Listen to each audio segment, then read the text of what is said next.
கிறிஸ்துக்கள் அன்பான தேவனுடைய பிள்ளைகளே, ஆண்டவரும் உலக இரட்சகருமான இயேசு கிறிஸ்து இணையற்ற நாமத்தினால உங்கள் எல்லாரையும் வாழ்த்தி ஆசீர்வதிக்கிறேன். இந்த ஏப்ரல் மாதம் 14ஆம் தேதி திங்கட்கிழமை உங்களை நேரடியாக உங்கள் வீடுகளிலே சந்திக்கிறது எனக்கு ரொம்ப சந்தோஷம்.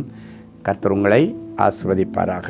சரி, இன்னைக்கு பிறந்த நாள் மற்றும் திருமண நாளை நினைவு கூறுகிற பிள்ளைகள் அப்படியே இருக்கிற இடத்துல முழங்கால்களை தாழ்த்துங்க. அன்பான ஆண்டவரே, உமக்கு நன்றி.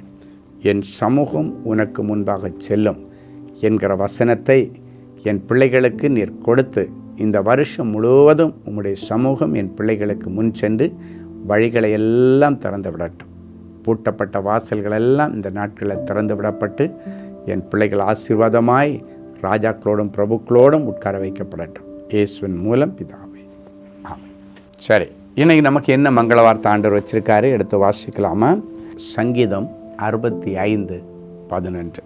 வருஷத்தை உம்முடைய நன்மையால் முடிசூட்டுகிறீர், உமது பாதங்கள் நெய்யாய் பொழிகிறது. வருஷத்தை நன்மையால் முடிசூட்டுகிற கர்த்தர் நம்முடைய கர்த்தர். இந்த நாள் என்னென்ன தீமைகள் இந்த வருஷத்தில் உன்மேல் வந்து பலித்து கொண்டிருக்கிறதோ அந்த தீமைகளை கர்த்தர் இன்றைக்கு நன்மையாய் மாற பண்ணுவார். யோசேப்பு சொன்னான், தனக்கு தீமை செய்த சகோதரர்களை பார்த்து, நீங்கள் எனக்கு தீமை செய்ய நினைத்தது உண்மை, ஆனால் கர்த்தர் அந்த தீமையை எனக்கு நன்மையாய் மாற பண்ணுவார். காலையிலே உட்காந்து இவன் எனக்கு தீமை பண்ணிட்டான், இவன் எனக்கு கெடுதல் பண்ணிட்டான், இவன் எனக்கு துரோகம் பண்ணிட்டான், இவன் என் முதுகில் குத்திட்டான், நான் இவனுக்கு என்ன செய்தேன் அப்படின்னு புலம்பிகிட்டு இருக்கிற தேவ பிள்ளைகளே, கவலைப்படாதீங்க. உங்களுக்கு ஒரு நன்மை நடப்பதற்காகவே அது அனுமதிக்கப்பட்டது என்று இன்றைக்கு அதை பாசிட்டிவாக எடுத்துக்கங்க. எப்போவுமே என்ன நடந்தாலும் உங்கள் மனசில் ஒரு காரியம் இருக்கணும், எது நடந்தாலும் எனக்கு நன்மைக்கு தான் இருக்கும். இப்போ எனக்கு கெடுதல் மாதிரி தெரியும், தீமை மாதிரி இருக்கும், ஆனால் ஆண்டவர் அந்த கெடுதலை எனக்கு நன்மையாக மாற்றி தருவார். இந்த விசுவாசம் இன்றிலிருந்து உங்கள் வாழ்க்கையில் வரட்டும். அது வந்துருச்சுன்னா உன் வாழ்க்கையில் டிப்ரெஷன் வராது, பயம் வராது, கலக்கம் வராது, தைரியம் தானாக வரும். என்ன நடந்தாலும் இப்படி நடந்துச்சா பரவாயில்ல, இதுவும் நன்மைக்கு தான், ஆண்டவர் இந்த தீமை எனக்கு நன்மையாக மாற பண்ணுவார். இதுதான் பைபிளில் உள்ள ஃபார்முலா.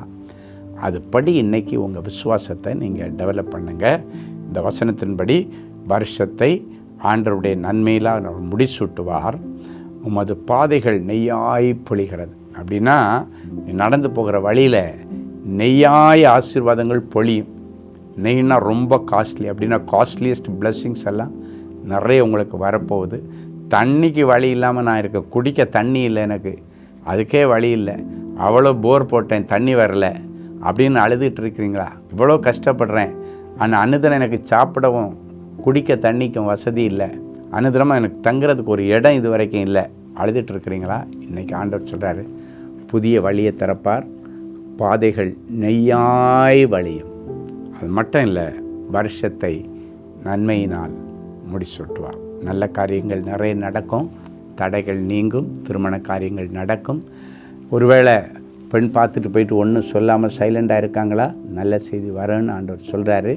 இல்லை வேண்டான்னு ரிஜெக்ட் பண்ணிட்டாங்களா? கவலைப்படாதீங்க, இதை விட பெஸ்ட்டு ஒன்று வரப்போகுது. அதுக்காக தான் இவங்கள ஆண்டவர் ரிஜெக்ட் பண்ண வச்சார். நீ என்னடா என்ன ரிஜெக்ட் பண்ணுறது, ஆண்டவர் தான் ரிஜெக்ட் பண்ண வச்சார் அப்படின்னு நல்ல கோணத்தில் எடுத்துங்க. இதை விட சூப்பரானது வரும். ஏசப்பா முன்ன கல்யாணம் பண்ணி வைப்பார். ஒரு நல்ல சாட்சி கேட்கலாமா? Sister Pappu from Katpadi, Vellur. என்னுடைய பண தேவைகளை சந்தித்து வீடு கட்டி முடிக்க ஜெபிக்கும்படி சகோதரர் ஸ்டீஃபன் அவர்களுக்கு கடிதம் அனுப்பியிருந்தேன். சகோதரர் அவர்கள் ஜெபித்து பதில் அனுப்பியிருந்தார். அதில் கர்த்தருடைய நாமம் மகிமைப்படும்படி நான் ஆண்டவருக்காக சாட்சி எழுதுவேன் என்று பொருத்தனை செய்து கொள்ளும்படி எழுதியிருந்தார். சகோதரர் சொன்னது போலவே பொருத்தனை செய்து ஜெபித்தேன். என்னுடைய பண தேவைகளை சந்தித்து தடையில்லாமல் வீடு கட்டி முடித்து குடியேற கிருபை புரிந்துள்ளார். நல்லா கவனிங்க, சில நேரங்களில் ஆண்டவரிடத்தில் நம்ம சில பொருத்தனை பண்ணும்போது அந்த பொருத்தனையை ஞாபகம் வச்சுக்கணும். ஏன்னா நம்ம பொருத்தனை செய்யும்போது கவனமாக இருக்கணும். முடியலைன்னா, இல்லைன்னா விசுவாசம் இல்லைன்னா பொருத்தனை பண்ணக்கூடாது.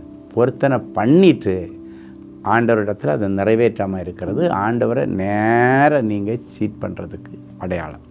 ஸோ அதனால் ஒரு வேளை இது வரைக்கும் ஏதாவது பொருத்தனைகள் நீங்கள் ஆண்டவரிடத்தில் பண்ணி அதை நீங்கள் நிறைவேற்றாமல் இருந்தீங்கன்னா, பொருத்தனை நிறைவேற்றாமல் இருந்தீங்கன்னா, இன்றைக்கி அதுக்கு உங்களை ஒப்பு கொடுங்க. கர்த்தர் பெரிய காரியங்களை செய்வார். ஜெபிக்கலாமா? அன்பான ஆண்டவரே, உமக்கு நன்றி. வருஷத்தை உம்முடைய நன்மையினால் முடிசூட்டுவேன் என்று சொன்னேன். தீமைகளால் முடிசூட்டப்பட்ட நிலைமையில் அழுது கொண்டு கிடக்கிற என் பிள்ளைகள் இனி நன்மையால் முடிசூட்டப்படும்படிக்கு கர்த்தர் நேரடியாக இறங்கி நின்று என் பிள்ளைகளுடைய வாழ்க்கையை கட்டி எழுப்பும், இவருடைய வியாபாரத்தை கட்டி எழுப்பும், ஊழியத்தை கட்டி எழுப்பும். இவர்கள் கையிட்டு செய்கிற காரியங்கள் இவர்களுக்கு வாய்க்கும்படி ஆசீர்வதித்து ஜெபிக்கிறேன். பாதைகள் நெய்யாய் பொழியும் என்று சொன்னீர். பரலோகத்திலிருந்து எண்ணெய் நதி போல என் பிள்ளைகளுக்காக கடந்து வரட்டும். இனி என் பிள்ளைகள் கடன் வாங்கக்கூடாது. 4 காசு சேமித்து மிச்சம் பிடிக்க உதவி செய்யுங்க. கடன் கொடுக்கிற அளவுக்கு கர்த்தர்களை ஆசீர்வதித்து பெருக பண்ணும். இயேசுவின் மூலம் பிதாவே, ஆமென். அன்பு தேவனுடைய பிள்ளைகளே, இந்நிகழ்ச்சியின் மூலம் நீங்கள் பெற்றுக்கொண்ட ஆசீர்வாதங்களையும் உங்கள் ஜெப விண்ணப்பங்களையும் அனுப்ப வேண்டிய முகவரி: தேவனின் அன்பு ஊழியங்கள், Vinayak avenue, OMR road, Okkiyam, Thoraipakkam, Chennai 600097. மேலும் 24 மணி நேர ஜெப உதவிக்கு 04424579999 மற்றும் 9941150999 என்ற எண்களுக்கு தொடர்பு கொள்ளுங்கள்.